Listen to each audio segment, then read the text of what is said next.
Hello, in this video I'm going to show you how you can perform the hard reset of your SONY INZONE H9 headphones.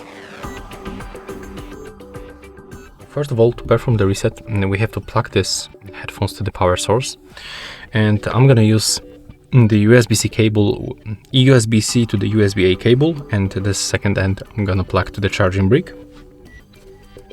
Then in this second end the USB-C to the USB-C port.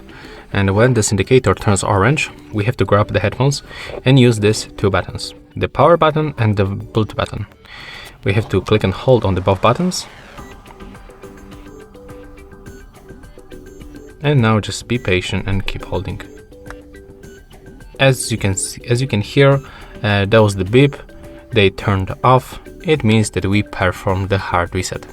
And that's all for this video. Hope you like it.